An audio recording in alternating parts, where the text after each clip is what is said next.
Thank you, Mr. Chairman, and thank you to the witnesses for being here with us this morning. Such a really important topic, one that we've worked on for the last 5 years of my time in the Senate, making sure that we have access to the best credit we can get based on someone being credit worthy. I think that's a really important part of it. I say that because I look back at my own family's history and back to the 1920s and 30s when my grandfather was growing up in the Jim Crow South, where getting a loan had more to do with your relationships, not to do with your credit worthiness. And so when we move towards a model that allows people to access credit based on their relationships, it can sometimes lead to discrimination. But when we have an objective standard that is applied to everyone fairly and consistently, the nation is a better place.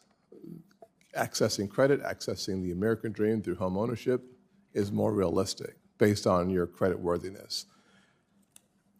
My story continues in a very similar direction as my grandfather's did. In the 1990s, when I was starting my small business, I would say without any question, I went to a bank and Senator Britt had a conversation with the banker about assets versus liabilities. And at that point, my best asset was a 1990 240SX that had 253,000 miles on it.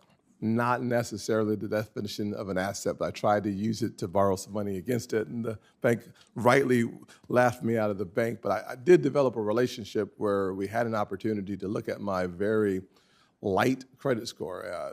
I didn't have much credit at all, and so that works against you when you're trying to start a new small business. And if you need a revolving line of credit, banks are less likely to loan against no assets, the ability to come back and forth to the same institution. So that is a challenge. But the more I worked with the banker to appreciate building that credit score, understanding the principles that are so important to American prosperity, I was able to achieve my goal of opening my first all-state insurance agency with the help of a friend who put some money into the business, as well as a bank that finally concluded that I was an appropriate risk. That situation today manifests in different ways, in that the credit score now impacts your rates in your insurance business. Having been in the business of insurance, your auto insurance, your home insurance, not just your loans, are literally decided by your credit worthiness.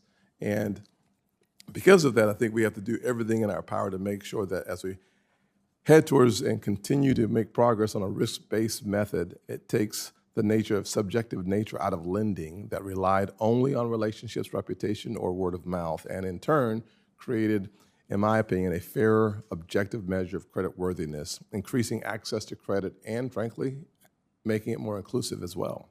This is so important because with hard work and responsible financial decisions, anyone can develop and improve their credit score and obtain access to credit in a manner that represents their financial opportunity. Increasing taxpayer-backed risk in the housing market as this administration's economic policies push us toward a recession is anything other than equitable. At the same time, the CFPB has the audacity to announce it's exploring new avenues of regulatory overreach on whole numbers of different issues, ranging from data privacy to late payment fees, despite the fact that the agency itself experienced a data breach, exposing the information of more than 250,000 Americans, and then hiding that breach for several weeks. It's amazing how tirelessly this administration works to put dollars on the sidelines instead of in the taxpayers' pockets. And I look forward to getting answers and holding Director Chopra responsible. At the end of the day, if the data that lenders use becomes less secure, less reliable, and predictive, it will simply result in higher rates and fewer loans made to people at the margins of the credit box. People just like me. Yet another example of the Biden administration's policies hurting the people who can afford it the least. However, there is good news. American innovation and free market competition are creating new avenues towards prosperity. As technology develops and lenders are able to use new or alternative sources of data to better predict the risk of default, credit-invisible Americans will increasingly be able to participate in our financial markets, and that's really good news.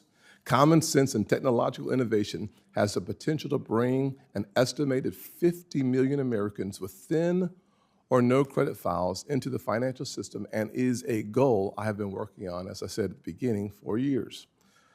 My Credit Access and Inclusion Act, the Building Credit Access for Veterans Act, and finally the Credit Score Competition Act, which was signed into law in 2018, are all designed to allow for the use of new, reliable, predictive data in our system. As we push forward with these improvements in technology and new sources of data, which are already showing promise at making our markets fairer and more accessible, we should also consider what guardrails may be needed to ensure responsible growth and consumer protection. I look forward to hearing from the witnesses today on this really important topic, and look forward to asking you some questions as well. Thank you, Senator Scott. The three witnesses joining us today, Mark Beggar has served as CEO and board member of Equifax since April 2018.